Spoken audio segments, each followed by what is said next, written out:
4, 3, 2, 엔진 점화, 이륙. 엄청난 굉음과 함께 붉은 불꽃을 내뿜으며 한국형 발사체 누리호가 하늘로 솟구칩니다. 거대한 위용을 자랑하며 수직으로 뻗어나가는 누리호. 이륙 1분 뒤 주변 공기 압력이 최대치로 높아지는 첫 고비를 무사히 통과합니다. 발사 2분 5초쯤 64.5km 지점에 달하자 1단 로켓이 분리돼 떨어져 나갑니다. 점화된 2단 엔진으로 고도 204km까지 올라간 누리호는 위성 보호덮개인 페어링을 정상 분리했습니다.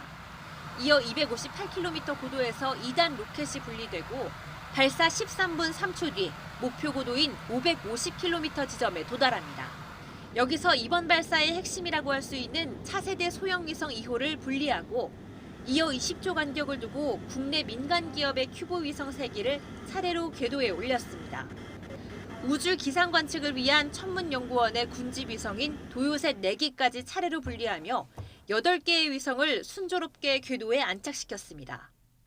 3차 발사까지 누리호 비행 성능을 확인하며 누리호의 신뢰성을 확보함과 동시에 발사 서비스는 물론 다양한 위성 운영과 우주 탐사까지 우리의 가능성을 다시 한번 확인하는 계기가 되었습니다.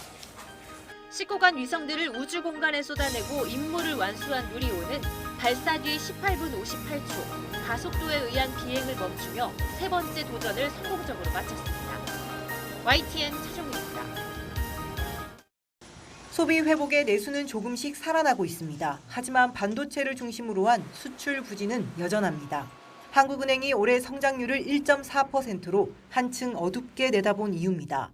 지난 2월에도 성장률을 낮췄는데 이번에는 내림폭을 더 키웠습니다. 성장률 하향 조정은 IT 경기 회복과 중국 경제활동 재개의 영향 파급이 당초 예상보다 지연되고 있는데 대부분 기인합니다. 경기를 최대한 방어하기 위해 기준금리는 3.5%로 동결했습니다. 물가 상승률이 지난달 3%대로 내려오면서 인상 부담을 털어낸 겁니다. 다만 세 차례 연속 동결로 미국과의 기준금리 격차는 1.75%포인트, 역대 최대로 벌어졌습니다. 다행히 자본 유출 조짐이 없어 금리 차를 크게 우려하고 있진 않지만 올해 안에 금리 인하까지 생각하는 건 시기상조라고 지적했습니다.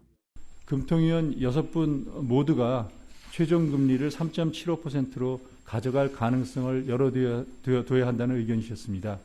절대로 못할 거라고 생각하시면 말아달라는 게 제 부탁입니다. 목표로 내세운 물가 상승률 2%대까지는 갈 길이 멀다는 겁니다.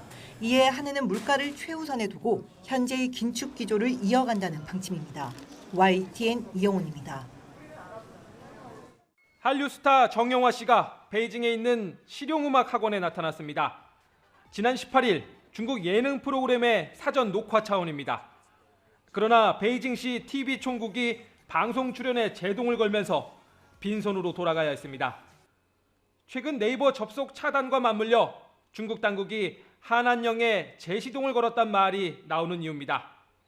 하지만 베이징 외교 소식통들은 일사불란하게 타올랐던 2017년 사드 보복 때와 달리 지금은 견제와 협력의 신호가 엇갈리고 있다고 봅니다. 실제 최근 한국 화장품 수출 제도약을 위한 식약처의 방중 협의가 이루어졌고 중국 외교부 아시아국장도 서울을 찾아 실무소통 채널 복원에 첫 단추를 꿰습니다. 중국의 마이크론 반도체 제재 국면에서도 수요의 공백을 메우려면 한국 기업의 협조가 필요합니다. 我们也希望有关国家政府和企业能够与中方一道，共同维护多边贸易体制，维护全球产供链的稳定。 주적이 아닌 모든 세력과 연대한다는 통일전선 전략은 과거 국공내전 승리의 교본이었습니다. 중국 관가에서조차 사드 사태 때 지나친 한국 때리기가 결과적으로 국익에 보탬이 되지 못했단 자성론이 들리는 배경입니다. 미국과 패권 경쟁에 집중하기 위해서라도 한국을 적으로 돌릴 필요가 없다는 게 중국의 셈법이란 얘기입니다. 베이징에서 YTN 강정규입니다.